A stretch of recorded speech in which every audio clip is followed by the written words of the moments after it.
Halo siswa-siswi Dharma Yuda, kembali lagi kita di pelajaran Bahasa Indonesia.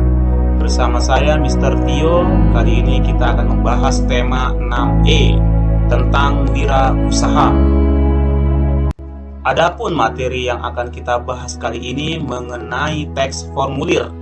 Ada 4 bagian yang harus kita kuasai di dalam mempelajari teks formulir ini.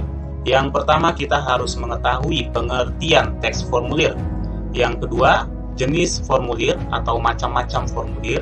Yang ketiga, fungsi dan manfaat formulir. Dan yang terakhir, bagaimana kita harus mengetahui petunjuk pengisian teks formulir.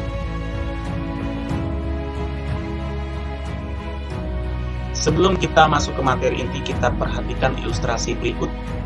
Dion sangat tertarik mengikuti lomba melukis di sekolah.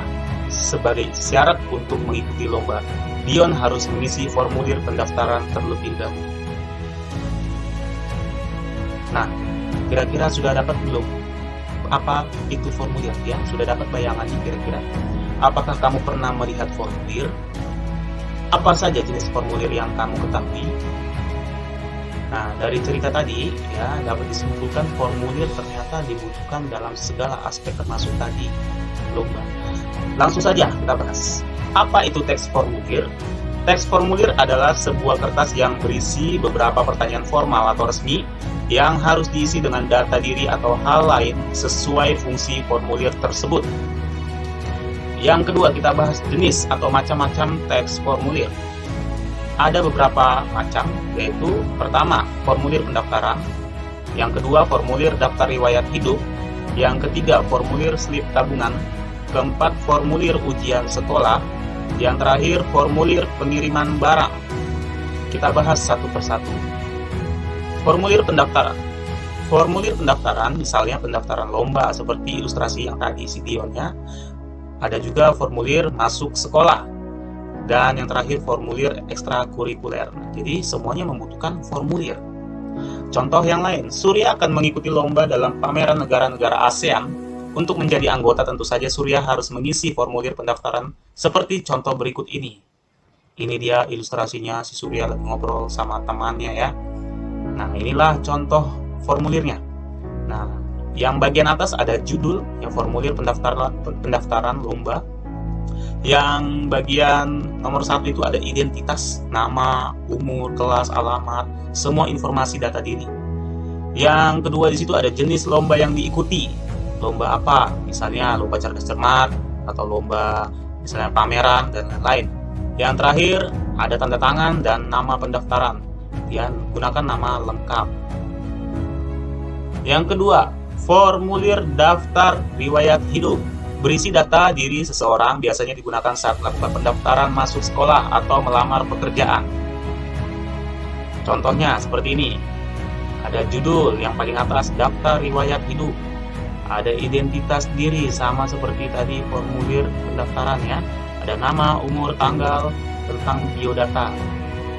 Terus juga ada riwayat pendidikan.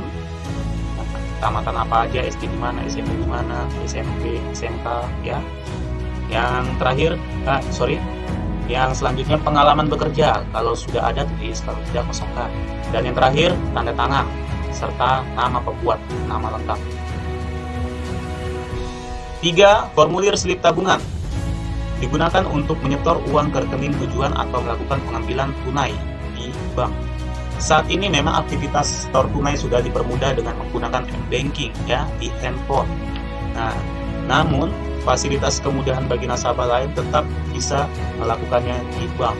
Jadi sekarang memang lebih mudah, namun tetap dilayani kalau misalnya kita ke bank ya.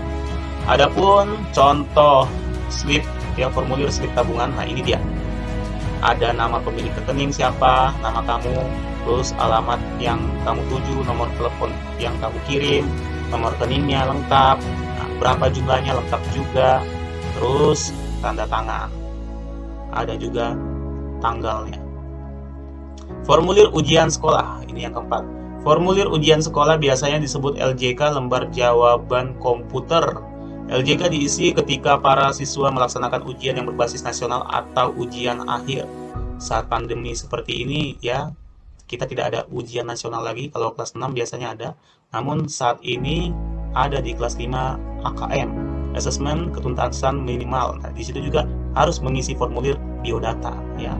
Ada data diri yang diisi meliputi nama, nomor peserta, tempat tanggal lahir, mata pelajaran, serta tanda tangan. Oke, formulir ujian sekolah ini contohnya seperti ini. Namanya dilingkar-lingkari, nomor pesertanya, tanggal lahirnya, mata pelajaran yang diujiankan, ada juga tanggal, ada juga tanda tangannya. Terus yang paling bawah itu ada jawaban-jawaban yang kamu pilih. Terakhir, formulir pengiriman barang diisi ketika kita akan melakukan pengiriman barang, baik itu tujuan dalam negeri atau luar negeri. Data yang diisi meliputi data diri pengirim dan data diri penerima. Contoh seperti ini. Nah, formulir pengiriman barang dalam negeri. Penerimanya siapa? Tulis namanya lengkap, nama awal, nama akhir, alamatnya. Nah, begitu juga data pengirim. Perlu juga disertai nomor telepon agar bisa dihubungi. Tanda tangan. Yang ketiga, kita membahas tentang fungsi dan manfaat formulir. Fungsi formulir mencari suatu keterangan tertentu. Nah, jadi kita tahu statusnya bagaimana, apakah sudah valid datanya, ataukah sudah mendaftar atau belum. Nah, misalnya lomba. Yang kedua, sebagai bukti fisik. Ada bukti fisik yang bisa kita lihat langsung. Manfaat formulir: 1. Merekam data kita untuk kebutuhan lembaga yang kita tuju. Kedua, mengurangi kesalahpahaman antara kita dengan lembaga yang kita tuju. Terakhir, bentuk tanggung jawab bahwa kita serius berhubungan dengan lembaga tersebut. Materi yang terakhir, yang keempat, petunjuk pengisian teks formulir. Yang pertama, kita harus membaca data yang diminta di kertas formulir. Setelah kita baca, kita tulis ya informasi berdasarkan data yang diminta. Misalnya membutuhkan nama, tulis nama kamu. Membutuhkan nomor handphone, tulis nomor handphone yang aktif. Yang ketiga, menyerahkan formulir ke pihak atau lembaga yang berwenang setelah selesai mengisi. Jadi kita serahkan ke lembaga, misalnya lomba, kita serahkan ke panitia atau websitenya ataupun ke pihak terkait. Misalnya untuk menarik uang ke bank, ya kamu kirim ke customer service di bank.